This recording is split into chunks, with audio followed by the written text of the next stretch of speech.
Isn't this the way it always is? One day we have baby Jesus in the manger, adored by angels and shepherds.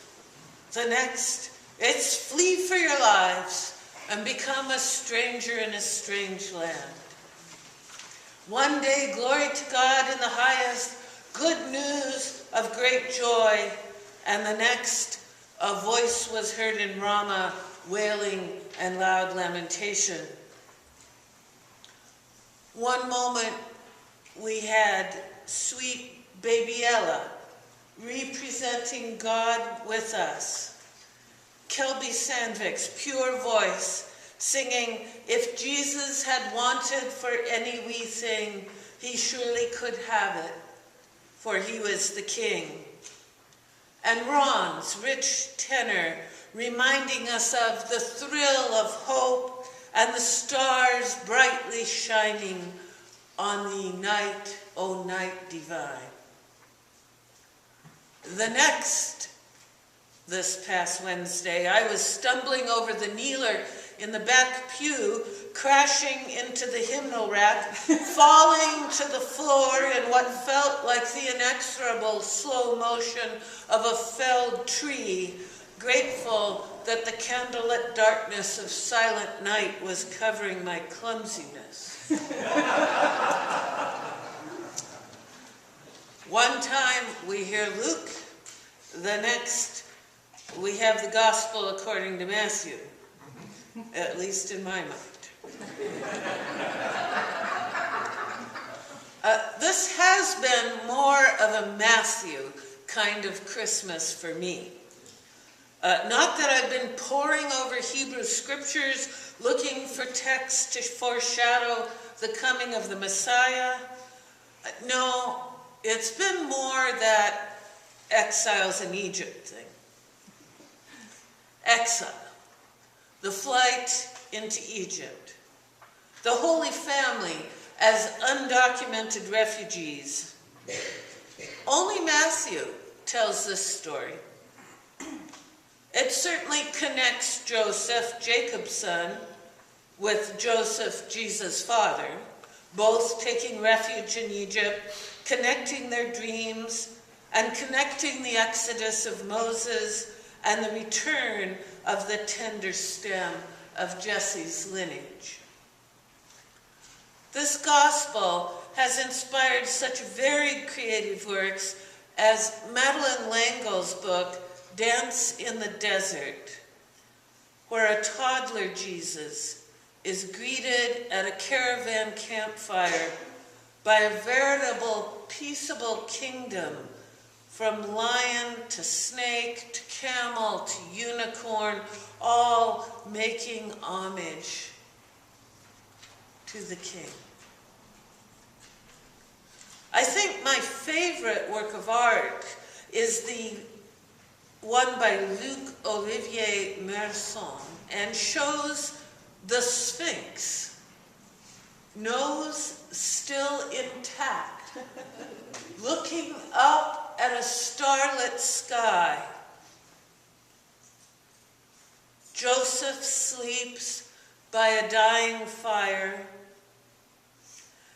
and in the darkness, nestled between the lion paws, a radiant light shines from the face of the babe in Mary's arms.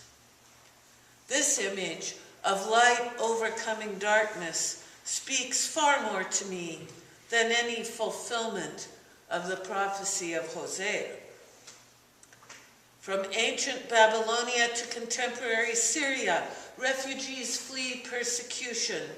The number of people forcibly displaced worldwide has now reached 43.7 million, the highest number in 15 years, according to a report published this year to mark World Refugee Day. All too often, people get stuck in refugee camps for many years, with an average length of stay of 12 years. Somalis in Kenya, Eritreans in Sudan, Sudanese in Chad, Afghans in Iran and Pakistan, and Burmese in Thailand. Ethnic cleansing by authoritarian regimes is still with us. Differences in religion still justify exclusion and the rejection of our common humanity. And yet, in some ways, are we not all exiles? Are we all not all seeking refuge, every one of us running away from some dark monster threatening our physical, psychological, or spiritual survival? Christmas Day is the first of the 12 days of Christmas, which makes today the gift of 5 golden rings, or as some would have it, the Pentateuch, or the first 5 books of the Old Testament, that is, the Torah, which Matthew was so very fond of quoting in his fulfillment texts. I'm just glad that as an Episcopalian, I have 12 days to send out our annual family newsletter and still legitimately call it a Christmas card. As I said earlier, this has been a Matthew kind of Christmas for me. No tree, no stockings hung by the chimney with care, not even all our family gathered together. This Advent, David and I went on a road trip to Arizona, New Orleans, Orlando, and Cape Canaveral. I missed my St. Stephen's family, but we had many wonderful new experiences. Then I kissed my husband goodbye and took a flight into Portland, not Egypt. And after working on the morning of Christmas Eve, I went to our 4 o'clock service, and I spent the evening with my oldest daughter and her in-laws, and my husband had Christmas with our youngest daughter in Cleveland. Poor me. But let's put that into context. Just during the month of December, Nelson Mandela died. Snow fell in Egypt for the first time in more than 100 years. 6,000 Filipinos died from Typhoon Haiyan. Fatal snowstorms affected 35 states and at least 5 northern European countries in the United Kingdom. 20 people died of bubonic plague in Madagascar.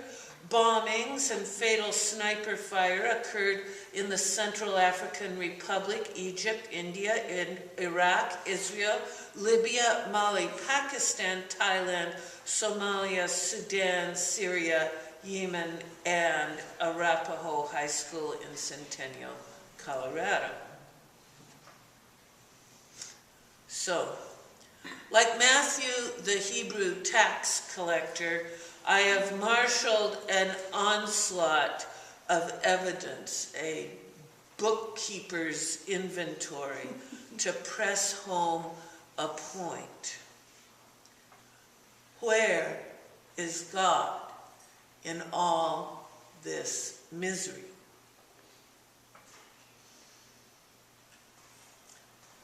Well, where is God not? The divine presence is always, everywhere, with us. Emmanuel. God is precisely in the exile, the bleak midwinter. Christmas time can remind us of loss. Who is gone? What is missing? Why there is sorrow or emptiness? But it is in the stories of exile, suffering, and doubt when we are reminded that God is as close as our heartbeat and understands our experiences of the precarious and vulnerable dimensions of life. God is not an aloof, omnipotent majesty.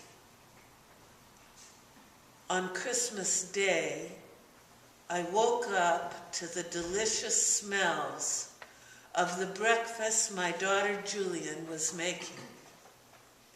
We called David and Janny and joked about the paper sacks we pretended were our stockings, and Janny and I compared the beautiful scarves Julian had knitted for us. When I unwrapped mine, Julian told me that the yarn had been my mother's, and that my mom had started knitting it before she died. I could even smell the faint perfume of my mother on the scarf. Julian's love had transformed the yarn, the gift, and Christmas Day. Like Matthew, I'd like to quote from the Old Testament. You shall be called by a new name that the mouth of the Lord will give. Even in the bleak midwinter, we have been transformed. No longer are we called exiles, strangers in Egypt, Galileans or Nazarenes. Like the stars, God calls our name. And that name is beloved, child of God.